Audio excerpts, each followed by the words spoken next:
And this is Tim with BTR. Hi, Lisa. This riser here that you see coming up right here, this feeds all your hose valves and your risers that you'll find in the stairs. So the isolation valve up there, that isolates this stairwell. You'll find another isolation valve called main control down at the far end before it goes into the stairwell. That controls everything. That controls that 4-inch riser in the stairwell. If that gets closed, that's isolating everything up there. Okay, that isolates all your floor feeds, everything that comes off that 4-inch riser. They're all electrically monitored. As soon as you touch it, it goes to the alarm panel. Monitoring company knows. Okay.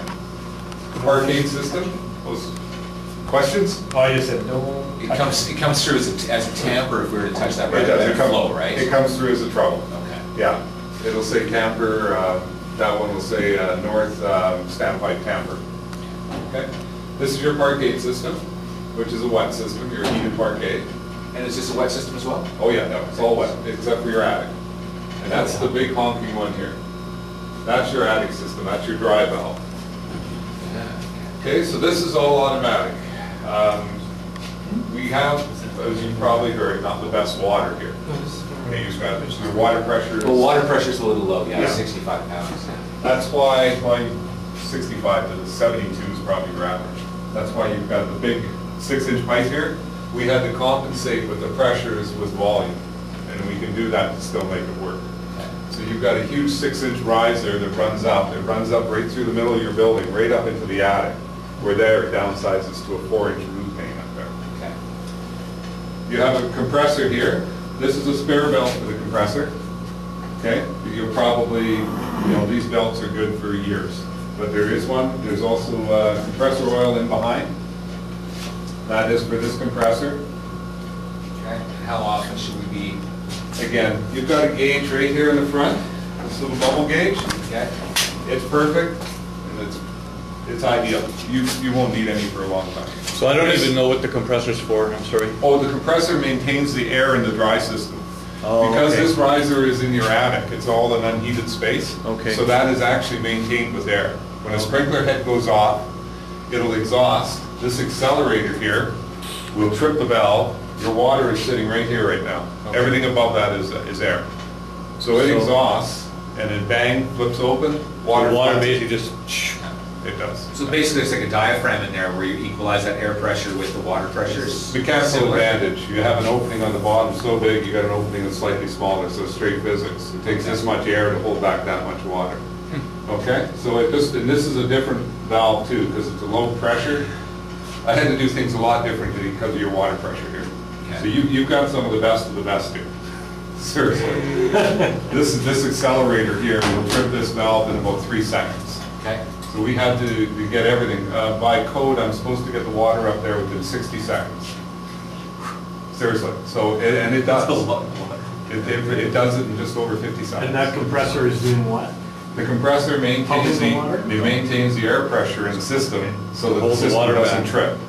So essentially, if one of those valves trips, yeah, that lets air out first, right? It'll let the air out. So suddenly it realizes there's a thing. Loss of pressure. And then bang. Water follows. That's where this comes in. The accelerator senses a loss of pressure, and it will instantly trip the valve. On a normal system, it would take your air pressure would drop down to the valve trip pressure. I see. This one here, we added a couple bells and whistles to make it work better. So that's different. It's also like a turbo. Yeah, it doesn't matter what your water pressure is on this type of valve, it cannot trip it. This type of valve is a positive action valve. It'll only trip on loss of air. So this one will trip. If it exhausts down, if I turn off that accelerator, do everything the old way, 8 psi the valve will trip. Every time. Okay, I could have 200 pounds of water underneath there, 8 psi it'll trip. It's a very nice valve. Nice. Yeah. And we gave you a very, very nice compressor. It's a good cast iron one. We didn't go to a riser mount. We gave you a very, very nice one, so there's no sound transmission. It's very quiet. It'll last. So will we hear turn on every once in a while like a normal compressor? Yeah, you will. It's maintained through a high-low switch right here, which this sensing line fills. So as the system, and these systems will leak air. Your one here is Pretty solid. Our tests, we figured that the compressor might come on once a week. Oh, really? That low? Yeah, and it won't run for more than maybe 5-10 minutes. Okay. Like I said, this compressor will outlast any of us. No, it's amazing. I would have thought it would come on daily. Well, that's the key indicator at our other buildings when we have a problem with the dry system is when that thing is running constantly, then we go, okay. You have a problem. We have a That problem. means you either got a leak in your sensing system, which will cause it to burp on and off really rapidly, or else you got leaks up in your dry system in the attic. Which can happen years down the road as things corrode. They do. It depends on the type of material you use. You've got a good system up there. We used all Victolic, which is my opinion is the best out there. We over-tested everything in your building. So did you actually run the water through these pipes to test it? It's all 200-pound tested with water, everything in this building. And what's the pressure, air pressure that's maintained in there, sorry? Did I miss that? 20 PSI. No, it's- yeah, we're good. Yeah, so no, by code I have to for 2 hours. We over-test everything. I don't think you have a test in this building that didn't last longer than a week. So we 200-pound tests for a full week. It's just the way we do things. We don't like to come back. We don't like problems later on, so we try to find them all way ahead of the time. Nice. Couple manuals. This one here is for the guys servicing. It tells them about their accelerator and the drive valve. It's all there. And you have an NFPA 25 there as well. That's your care and maintenance. Where's Aaron, he's gonna memorize this. That's for your service guys. You have the fire department and the building department asked me for an inventory of your head box. That's permanently affixed to your concrete wall there. Does it come with all of our wrenches? Yes. Yeah. Is it just the one wrench? It's just the one wrench. And it's the same for all heads? All your residential heads and that wrench will work. Anything down here is just a crescent wrench. Okay. Okay? Because I struggled in our last property with the fact that there was only one wrench in there, and the fire department said, you have to have a wrench for everyone. And I said, well, we can just use a crescent wrench. And they said, no, you have to have the right one. So just in case. In case they come back, I don't think they'll argue. All the exposed heads in your attic and down here are just a crescent wrench. Okay. That one there will work for all your residential heads. And there's a dry sidewall up top, right there. That's it also for, because all your balconies are also protected here. It's a 13 building. So that's a replacement. And those are the ones that are dry for, what, 12 Yeah. inches? Or That's a 10 inch. That's a 10, okay. Yeah. We use 10 inch, so we make sure you're at least 3-4 inches on the dry side. They're also double cocked both sides. We do that ourselves to make sure that you can't get any cold transfers. So it's like your frost-free valve. Yeah. Your backflow preventer, that's tested yearly. That's already tested for you until next January, whatever the date is I've got on there. Where's the backflow preventer? That's, you're looking at that right there. This guy right here? That's a double check Oh, valve that's a assembly. different one, okay. And that's already registered with the city, so you're all current on all that. Can I ask a question? Certainly. Okay, let's say You're the totally dry system, somebody knocks the thing out, sprays, no fire, we shut the water off. You have to drain the whole thing Yep. down here, or is Yep. it? You've got your main drain right here. Okay, so That drains your top side. Once this valve is closed, this drains the bottom side, of both sides of the valve. So you've got a main drain. it's just, yeah, okay. Yep. There is no low point drains in your attic. None. We worked really hard to make sure that there was nothing up there. So if this thing's tested and it's tripped, and it has to be every 3 or 5 years, I can't remember, they have to do a full trip. There is an inspector's test. It exhausts up into your roof valley up there. And so your roof drains will pick it up. Other than that, everything drains back to this point.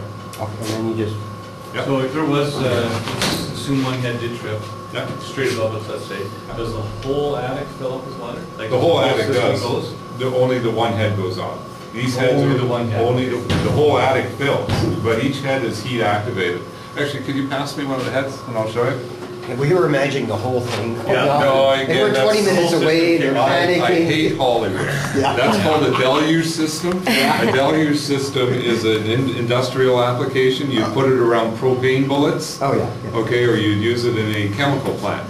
You would never find it in a residential other than on a glass system. Okay. Okay, so that's a ball. That's called a frangible ball. That ball there has a little bubble in it. It will go off at exactly 155 degrees. It's just the amount of water and liquid in there expands. Pop, physics again. So each one has to be heat activated and or a hammer. Yeah. That works too. Yeah. Or Christmas lights. Or Christmas lights. Or Christmas lights strung in the wrong place. So- So each one is heat activated. So the water is will only go to the valve. They look cool. Only to the head. So how fragile is, does a little bump set it off, or do you actually have to get your finger in You there have and to break hit it? it pretty hard.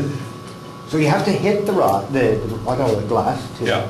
If you're sanding with a pole, that's Yeah. one of my favorites. And the pendant head in that position, when they sand with the poles, Yeah. the corner of it fits in there perfect, so that'll knock the head off. But if somebody had, let's say, a couch, and they just kind of bumped Bang, they're moving it, it. bumped it, They should be okay. will it bend the whole thing, or are they pretty strong? They're pretty strong. The only problem is it's cast brass. If they hit it hard enough and it catches, they could snap the whole arm. Okay. You see, it is cast brass, but you can see how hard I'm hitting it. Yeah. And that doesn't take it off. You're walking in with a box, 8-foot ceiling bed. We haven't had- Hopefully it doesn't, it's bad luck if it goes off, eh? I've rarely ever, in all the years I've been doing this, and that's a number of years, Uh-huh. rarely ever had that happen. More Hollywood? More Hollywood. Okay, good. Yeah, rarely ever have I You make me had feel safer now. We find most of the problems happen under construction. Plumbers with torches in little hot water rooms, sandy holes, drywall sometimes, Ladders. ladders, yeah. But your normal tenant, this kind of, no, we don't. I've had one in a bathroom where they put cardboard boxes up against the heat lamp. That caught fire. Yeah. Yeah, yeah, that went off. That's what it's supposed to do, right? That's what It it's was. supposed to do. It was. You wanted to You go know, off. that's the type of thing. Yeah. Car fires, I've had 3 systems operate for car fires. Couch fires, smoking, which is very rare these days. I've had one operate for that in a youth center. That's encouraging to hear. Yeah, yeah, 'cause we and were- they work well. In a normal case in residential, the studies show that no more than 2 heads operate and they will control the fire. Really? Cool. So Very safe. we're gonna go through a procedure where it goes off and you show us where to shut off. I'm going to show you where the Okay. shut-off sites we go. Yeah, and in most cases, always remember, these systems are designed, even though this 13 system is designed to get the people out. So it's designed, even if you have a major man-set fire, so an arson, it should control the fire to get the people out alive. Okay, yeah. That's the idea. The building is usually secondary when we, yeah, it's expendable, it's a human life that Were we you guys worry about. involved with the building up on Highway 33 and